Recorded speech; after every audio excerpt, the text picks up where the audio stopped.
So guys, তোমরা কি চাও যে আমাদের দেশের জন্য কিছু করার, কিন্তু স্কুল পাচ্ছ না, ঠিকঠাক পড়াশোনা করতে পারছো না, ঠিকঠাক মানে নিজের স্বপ্ন পূরণ করার জন্য স্কুল পাচ্ছ না? তাহলে আজকে তোমাদের একটা ডায়মন্ড হারবারের মধ্যে এমন একটা স্কুল দেখাতে চলেছি, এমন একটা লোকেশন দেখাতে চলেছি যেটা দেখে তোমরা অবাক হয়ে যাবে যে ডায়মন্ড হারবারের মধ্যে এরকম স্কুল রয়েছে। তো তোমাদের আজকে এই লোকেশনটা আমি দেখাবো। তার আগে আমি এই ছোটোখাটো জিনিসগুলো এক্সাম্পল তোমাদেরকে দেখিয়ে দিই যে এখানে ছবি দেওয়া রয়েছে, দেখতে পাচ্ছ। এখান থেকে অনেক ছেলে মেয়ে পড়াশোনা করে আজকে ঠিক জীবনের ঠিক লক্ষ্যে পৌঁছে গেছে, ঠিক জায়গায় চলে গেছে।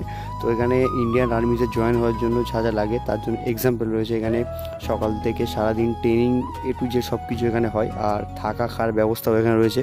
ছেলে মেয়ে দুজনের জন্য এই আজকের এই ভিডিওটা খুব ইম্পর্টেন্ট ভিডিও হতে চলেছে।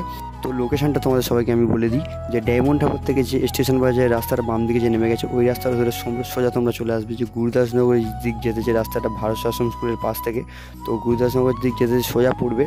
তো তোমরা আসবে লালবাটি বলে একটা জায়গা রয়েছে, লালবাটি বলে যে রাস্তা রয়েছে, এই রাস্তা থেকে তোমরা বাম দিকে চলে যাবে। বাম দিকে কিছুটা যাওয়ার পরে মোটামুটি 10 মিনিট যেতে হবে। তারপরে NN ডিফেন্স একাডেমি স্কুলটাতে এসে তোমরা স্যারের সাথে কন্ট্যাক্ট করতে পারো, স্যারের সাথে কথা বলতে পারো।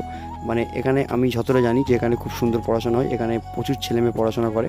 তো তোমরা স্যারের সাথে কন্ট্যাক্ট করে কথাবার্তা বলে সব কিছু, নিচে আমি এখানে নাম্বার দিয়ে দিচ্ছি, এই নাম্বারে তোমরা কল করে জানতে পারো, নিজের জীবনটাকে ঠিক জায়গায় পৌঁছাতে পারো।